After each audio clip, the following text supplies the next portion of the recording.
I read says, girl, I am not feeling well. So I'm like, okay. I read the second message and she's like, well, I think I'm gonna be fine. Third message, I'm at the hospital. I said, pardon?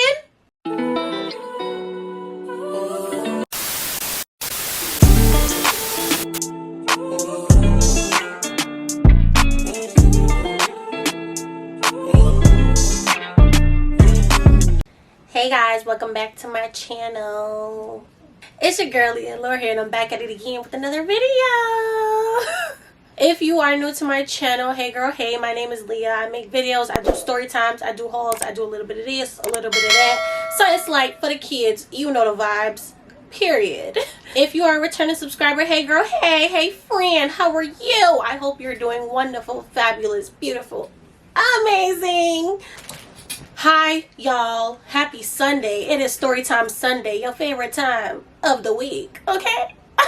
Please ignore my voice. Honestly, I'm getting over a cold, and also I might look a little close to the camera right now. That's because my camera took a wicked fall a while ago, so it only zooms in, it doesn't zoom out right now. Ciao. Anyway, so if you want to hear the story of the time I sent my friend to the hospital, make sure you stick around. This story happens when I was in college, you know, because everything happens either while I was in high school, in middle school, or in college. In elementary school, I was chilling, but other than that, it was getting ghetto. It was getting real ghetto. In was it my sophomore year? No. In my freshman year of college. Was it my freshman year? I don't even remember. No. It was my freshman year. In my freshman year of college, I had this group of friends. They were my same group of friends up until like junior year or something like that. I had met them previously in the summer program before my freshman year. So if you are familiar with Syracuse, or if you went to Syracuse or whatever, there's this program called Summer Start. So I went to Summer Start before my freshman year. And in Summer Start, it's kind of just like this 8-week program where you take like 2 to 3 college courses, you stay in one dorm, and it's usually like minority kids because we're all part of the same programs. We're usually part of like the SSS program or the HEOP programs. Those are just extra programs for financial aid. They help you out with counselors and stuff like that just to make sure you're successful in college, because you know the odds are against us. So anyway, I was in Summer Start and I made this group of friends, right? And there was this one girl. She was this white girl, and we're gonna call her Cindy. Cindy and I were friends up until junior year. After junior year, she had transferred out of Syracuse, so for personal reasons. But that's neither here nor there. Cindy was a lot. She was a lot. Like, when I tell you, this girl literally, she would call me and she would tell me stuff and I would not be surprised. Like, I would, but because it's her, not really. So Cindy would always be partying. Like, when I tell you, you know that one friend that's always with the shits? Like, that's Cindy. Cindy always wanted to go somewhere. She was always meeting new people, either on campus, outside of campus, or to the school that was basically on our campus. Cindy was everywhere. She knew everybody. Like, so needless to say, anytime I would go out to a party or I would go to an event, it's because Cindy asked me to come with her. Either she asked me to come with her, or I said, hey Cindy, someone invited me to something, but I really don't want to go. And she's like, girl, why don't you want to go? Let's go. So Cindy was my road dog. Like, literally anytime we was going out, we was going out together, and we was going out with the other people in our group. So my freshman year, it is the fall semester of my freshman year. Yeah, it's the fall semester of my freshman year.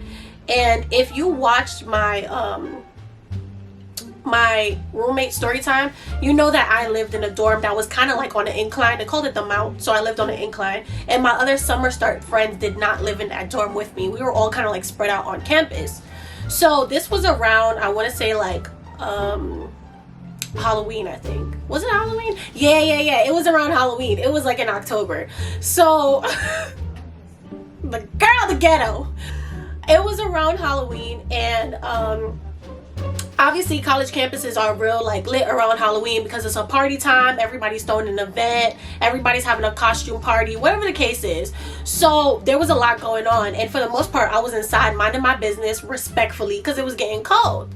So one day, Cindy sends me a message and she's like, hey girl, and I'm like, hey, what's up? And she's like, so there's this party this weekend. And at first I'm like, oh boy, not this, not you coming to me again asking me to come to a party. So she's like, do you want to come? Like, it's gonna be me, and then she says like another one of our friends. So I was like, I mean, I guess. And she's like, yay, like she was so excited. So I was like, all right, bet. So I'm asking her if I have to get dressed up, because if I had to get dressed up, it was gonna be a wrap. I wasn't going. So she was like, no, it's fine, just wear whatever you want to wear, whatever the case is. So we're like, cool. So we decided to link up at one of our friends' dorm rooms. I don't know why this decision was made, because it was kind of far out from the location we were going to. But anyway, we decided to link at her dorm. So I come down from the mount. I was wearing an all black outfit. If I still have this picture, I'm gonna post it here, because I did take a picture in the hallway. I remember this. So I come down from the mount and I go to our friend's dorm. Our friend, we're gonna call her, what are we gonna call her? We're gonna call her Blue. I don't know why. We're just gonna call her Blue. So I go to Blue's dorm, and Cindy's like, I'm on my way. So because she was even further than I was from Blue's dorm. So Cindy says she's on her way. I go there. By the time I get there, like 10 minutes later, Cindy comes. So we're just chilling, and we were like talking to each other, whatever the case is, you know, the vibes, just hanging out while our friend was getting ready. So she's getting ready, and then when we were all done, we're taking pictures together, and we leave and we go to this party. This party was at a fraternity, and actually it's funny, like it's not funny, but it's funny because this fraternity recently got in a lot of trouble for like some racist nonsense that they did recently. Child, Syracuse is the ghetto. Anyway, this was my freshman year, obviously. So we go to the party, and that day I think it was snowing already in Syracuse. So it's snowing, and we get on the bus, we stop at a stop that was closest to the party, and we start to walk to the fraternity house. We get to the fraternity house, they let us in because, I mean, it was kind of early. Parties usually start at like 11 on our campus. So we got there maybe about like 11:30, 12, I don't remember. But by the time we got there, it was like a good amount of people, but it wasn't like packed, you know what I'm saying? So we got in or whatever. They always let freshman girls in because, you know, fresh meat. We get in, and they have jungle juice in a corner.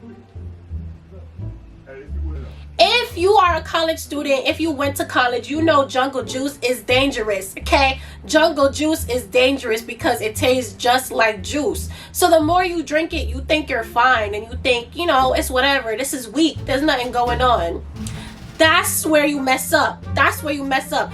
Jungle juice is highly, highly spiked with liquor. Like literally, sometimes I've watched people pour whole bottles into tubs of jungle juice, like whole bottles of liquor. And I'm not talking baby bottles of liquor, I'm talking big bottles. So we're drinking the jungle juice, you know what I'm saying? We're getting into the vibe or whatever before people start to come in.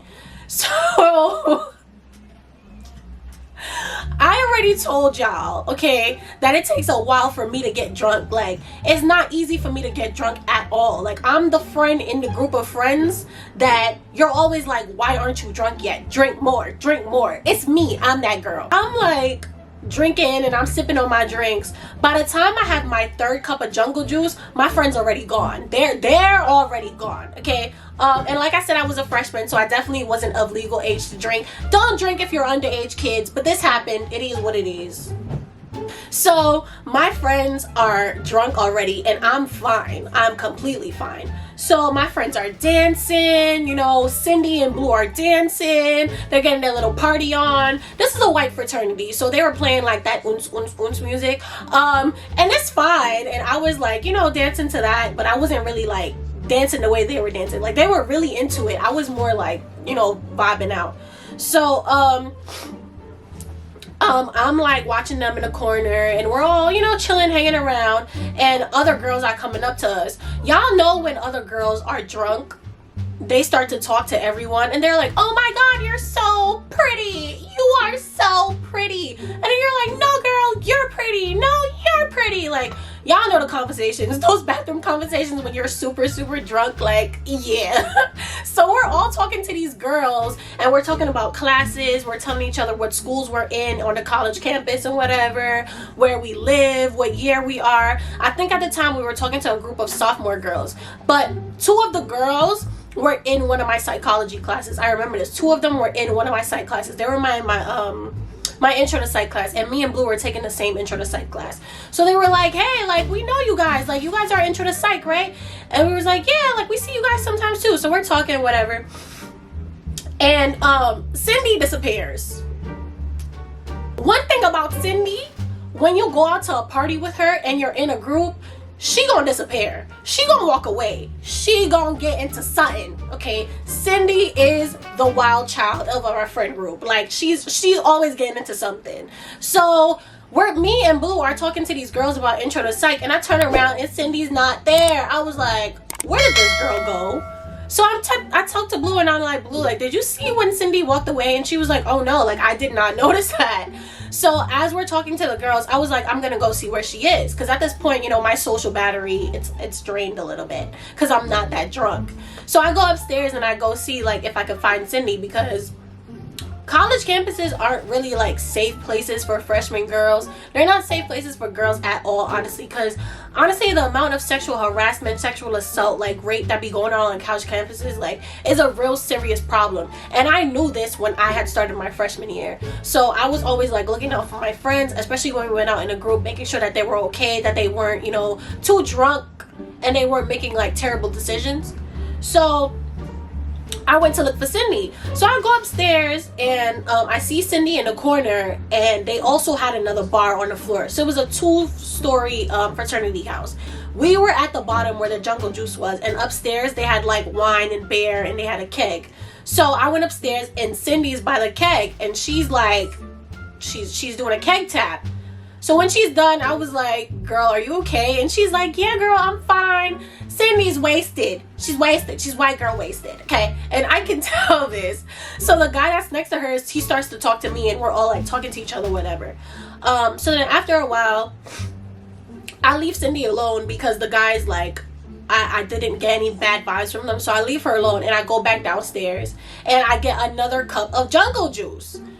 At this point, Blue is ready to go. She's like, girl, I'm gonna leave because I have an exam in 2 days. Like, I need to study for it, and I need to call my mom. So I was like, okay, cool. Usually on the weekends and stuff like that, because there's so many parties going around, like college, DPS, like the Department of Campus Safety or whatever, they're always patrolling. So like, I knew she was gonna be fine. She goes off or whatever, and so now it's me and Cindy, but Cindy's upstairs. So I go back up because that's my only friend at the party. So I go upstairs, and by this time, when I tell you the last time I saw Cindy, she was white girl wasted. This time, she was floored. She was actually floored. Like, she was starting to get too drunk. So I'm like, Cindy, you good? And she's like, yeah, I'm fine. So I'm like, bet. We go back downstairs, and I get another cup of jungle juice. I think at this point I'm on my 5th cup. This time I'm like buzzed, you know what I'm saying? Like, I'm not drunk, but I'm buzzed enough that like I start to feel it. So I'm drinking, and I see Cindy reach for another cup, and I'm like, no, like, what are you doing? What are you doing? Like, you're too drunk. Like, don't touch another cup. So she's like, no, I can handle it. I can handle it, girl. Like, I can handle it. Don't worry about it. Like, you and I are the same body weight. Like, we're around the same height. I can handle it if you can handle it. And I'm like, you sure? you sure? Because one thing about me, I could drink. So I was like, are you sure? She gonna tell me, yeah. I was like, all right. So after that cup, she drinks, and we're dancing, we're vibing out. Now I'm really dancing because I'm getting buzzed, like I said. Bro, tell me why I see Cindy reach for another cup when I reach for another cup. I said, no, don't do that. I said, no. Because at this point, I don't know how you're going to get home. So This girl is like, no, like, I want to have fun just like you're having fun. And I don't want to play mom to nobody, but at the same time, like, literally she's like sipping on a cup. She's sipping, and she's dancing. Halfway between her drinking that cup, I just took the cup away from her because I just knew like it wasn't gonna end up well. So I took the cup away from her. She didn't even notice that I took the cup. That's how drunk she was, honestly. So the party, like, at this point, Cindy starts to wobble around, like she's like, you know, she's getting a little clumsy, you know what I'm saying? She's slurring her words. So I was like, yeah, it's time for us to wrap this up. So we say goodbye to the girls we were talking to, and then we leave the party. We leave the party, right? And I'm like, Cindy, can you get home?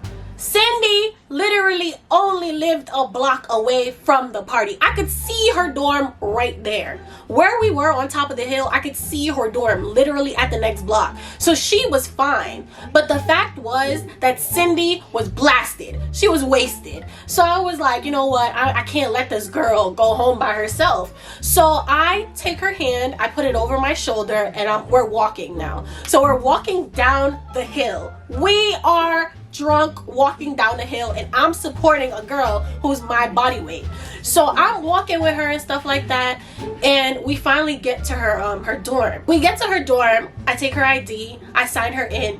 The person at the desk, like, I signed her in and I signed myself in with my ID. So we go upstairs, I get to her dorm, I take her key from her pocket and I open the door. I take the key from her pocket and I open the door. Her roommate's in there. So I say hi to her roommate. Her roommate seen me before. I'm like, hi, good night, whatever. Bro, Cindy, she's being difficult at this point. She's like, girl, I still have more party left in me. I'm fine. I'm like, no, you're not. No. So I help her into her shorts, and she takes off like the jacket that she had on her, and then she switched out into another shirt. Meanwhile, like, I'm helping her get undressed and get dressed into fresh clothes.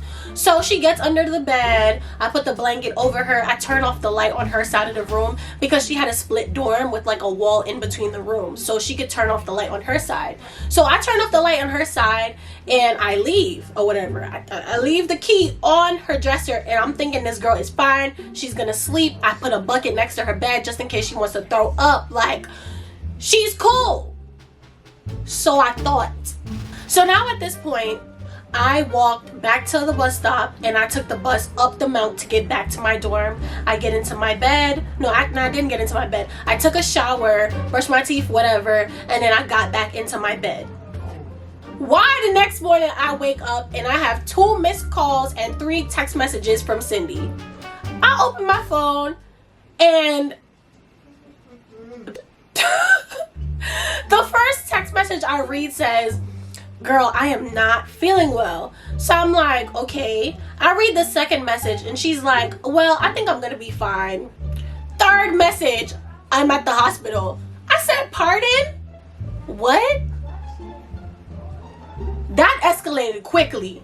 That escalated quite quickly. At first it was, I'm not feeling well. Then it was, I'm fine. Now it's, I'm at the hospital. So then she left me a voicemail and she's like, hey girl, I know I just sent you a text message, but I wanted to let you know that I'm at the hospital because last night I wasn't feeling well, so I decided to go to the hospital. So I call her right away and I'm like, Cindy, are you okay? And she's like, yeah, I'm fine. It's just last night I didn't feel well, and when you left, like, I thought I was okay. I was lying in bed, I was cool, but then after a while I was just like, I think I might have alcohol poisoning. So she tells me she thinks she has friggin' alcohol poisoning. I'm like, Cindy, when I left you, you told me you were okay, like, you looked like you were fine. And she was like, yeah, but I just wanted to make sure. Long story short, this girl went to the hospital and she got checked out and everything. They told her she didn't have alcohol poisoning, but they did give her an IV drip. So they told her she didn't have alcohol poisoning.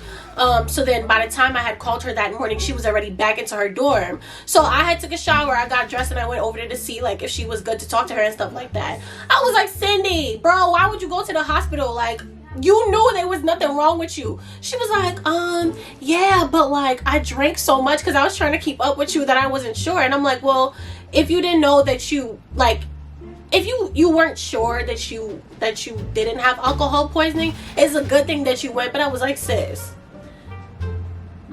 I was like, never try to keep up with me again. For real. Like, never try to keep up with me, because baby, I was like, you're gonna end up in the hospital again, and then your parents gonna say it's me, I did it. So she was like laughing. We were like laughing about it. That was hilarious. Like, literally up until my junior year, like, we were laughing about that incident so many times, because I was like, bro, how did you end up at the hospital? Like, that escalated so quickly. Like, Cindy was a lot. Okay, Cindy was a lot, but she was my fave because she was a good time. Okay, so that is the story of how I sent my friend to the hospital because she was trying to keep up with your girl, but she couldn't do it. So yeah, I hope that you guys enjoyed this video. Thank you so much for watching. Make sure you like, comment, and subscribe if you haven't already. If you're new to my channel, hello. Like I said, I hope that you enjoyed this video, and I know you did because you're still here. So like, comment, and subscribe. Follow me on all my socials. That is in the description box and in the outro. I will see you guys later. I love you so much, and bye.